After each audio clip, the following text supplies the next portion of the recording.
పవన్ కళ్యాణ్ గారు కొన్ని ఆసక్తికరమైనటువంటి వ్యాఖ్యలు చేశారండి. ఆయన మాట్లాడిన మాటలు వింటే నిజంగా మీకు మైండ్ బ్లాక్ అయిపోద్దని చెప్తాను నేను. వాస్తవంగా అయితే కనుక పవన్ కళ్యాణ్ గారు ఏం మాట్లాడారంటే, భోగాపురం ఎయిర్పోర్ట్ ఏదైతే ఉందో ఆ ఎయిర్పోర్ట్ ఓపెనింగ్ సభలో ఆయన మాట్లాడిన మాటలు ఏంటంటే, నిజంగా ఆయనకి కన్నీళ్ళు వచ్చినాయంట. నిజంగా ఆయన చాలా బాధపడ్డాడంట. ఆయనకి కన్నీళ్ళు రావడానికి ఆయన బాధపడ్డానికి కారణం ఏంటో తెలుసా? మోదీ గారిని చాలామంది అనరాని మాటలు అన్నారంట. ఇది జంతర్ మంతర్లో. అసలు విషయం తెలుసో తెలీదో పవన్ కళ్యాణ్ గారికి, వాళ్ళు ఎవరో అన్నారని కాదు, అసలు అలయన్స్లో ఉన్న విషయం తెలిస్తే కనుక పవన్ కళ్యాణ్ గారు మరి తెలుసు అంటారా తెలియదంటారా నాకు అర్థం కాలేదు. కానీ పవన్ కళ్యాణ్ గారికి ఒక నిజమైతే చెప్పబోతున్నాం మనం ఇప్పుడు. నిజంగాను పవన్ కళ్యాణ్ గారు తెలియకపోవచ్చు, తెలియదు కాబట్టి మనం తెలియజేస్తున్నాం. ఒక నిజం చెప్పాలనుకున్నాను. పవన్ కళ్యాణ్ గారికి నేను ఈ నిజం చెప్పే ముందు నాది రిక్వెస్ట్ ఉంది ఏంటంటే, రాష్ట్ర ప్రజలందరికీ వాస్తవాలు తెలియాలి. భోగాపురం ఎయిర్పోర్ట్ ఎవరు కట్టారు అవన్నీ మాట్లాడట్లా, వాస్తవాలు తెలియాలి. వాస్తవాలు తెలియాలంటే మీ బాధ్యతగా మీరు లైక్ చేయండి. మీరు లైక్ చేస్తే ఎక్కువ మందికి ఇన్ఫర్మేషన్ షేర్ అవుతుంది, ఈ వీడియో ఎక్కువ మందికి చేరుతుంది. కొత్తగా మన ఛానల్ చూస్తే పక్కగా సబ్స్క్రైబ్ చేయండి.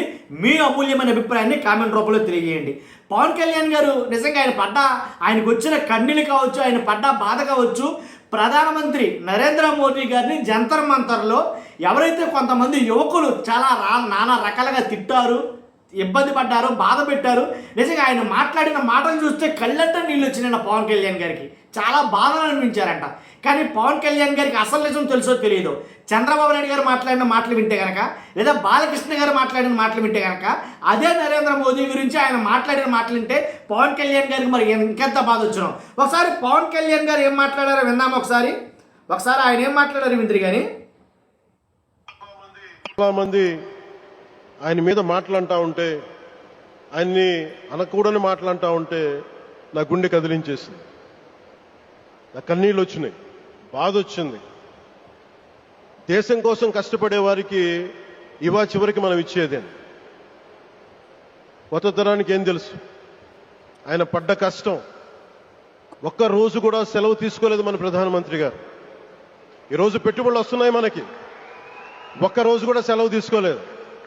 శత్రు దేశాలు, మన అభివృద్ధికి ఈర్ష్యపడే పశ్చిమ దేశాలు, వీటన్నిటినీ తట్టుకొని ఒకవైపు విదేశాల్లో ఉండే శత్రువులతో పోరాడాలి, దేశాన్ని అభివృద్ధి పదంలో తీసుకెళ్దామంటే అంతర్గత శత్రువులతో పోరాడాలి. అలాంటి వ్యక్తికి మనం ఇవ్వగలిగేది కేవలం మేమున్నాం మీ వెంట, మీ మీద మాట చూసాగా పవన్ కళ్యాణ్ గారి పడ్డ బాధ, ఆయనకు వచ్చిన కన్నీళ్ళు, ఇవన్నీ మనం చూసాం కదా. నిజంగా ఎంత బాధ అండి. కాబట్టి ఈయన జంతర్ మంతర్లో జరిగిన ఆ సన్నివేశాన్ని, ఆ యువకులు మాట్లాడినటువంటి మాటలకి అంత బాధపడిపోతే ఒకే వేదిక పంచుకున్నారు. అక్కడ చంద్రబాబు నాయుడు గారు కూర్చున్నారు, మోదీ గారు కూర్చున్నారు, అలాగే పవన్ కళ్యాణ్ గారు కూర్చున్నారు. కాబట్టి ఆ వేదిక మీద కూర్చున్న చంద్రబాబు నాయుడు గారే గతంలో ఇదే నరేంద్ర మోదీ గారిని ఏం మాట్లాడారో తెలుసు? అసలు ఏం మాట్లాడారో గుర్తుందా? మరి అలాంటప్పుడు పవన్ కళ్యాణ్ గారికి మరి ఆ విషయం తెలిస్తే ఎంత బాధ కలుగుతుంది? పవన్ కళ్యాణ్ గారికి కన్నీళ్ళు ఆగవు కదండి ఈ విషయం తెలిస్తేనే.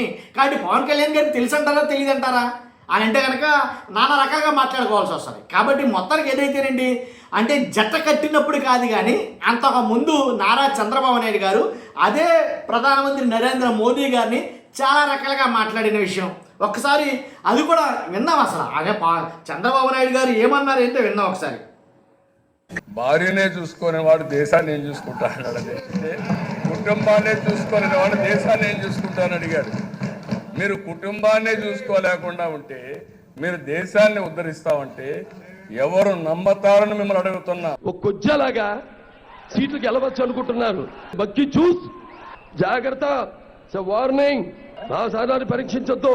గద్దర్ नमक हर्राम अभी बोल रहा हूं मैं, बाहर आके लोगों से, अगर लोगों तुम मेरे बात सुनने का है तो सुन, नहीं तो मार मार के भगाएंगे तुम्हें.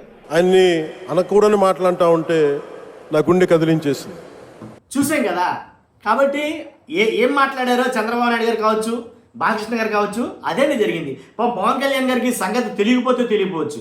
మొత్తానికి ఎలాగైతేనండి పవన్ కళ్యాణ్ గారిని బాధ పెట్టినటువంటి, కన్నీళ్ళు వచ్చినటువంటి సంఘటన ఏంటంటే, జంతర్ మంతర్లో ఆ యువకులు జెన్జీలు ఏదైతే ఒక విధ్వంసంలాగా ఒకటి క్రియేట్ చేశారో దాని ద్వారానే వాళ్ళకి న్యాయం జరిగిందని చెప్తున్నారు వాళ్ళు. కాబట్టి జెన్జీల్ని కూడా కాదని పవన్ కళ్యాణ్ గారు నరేంద్ర మోదీ గారిని మెచ్చుకునే అంశాన్ని చూస్తే చాలా ముచ్చట అనిపించింది.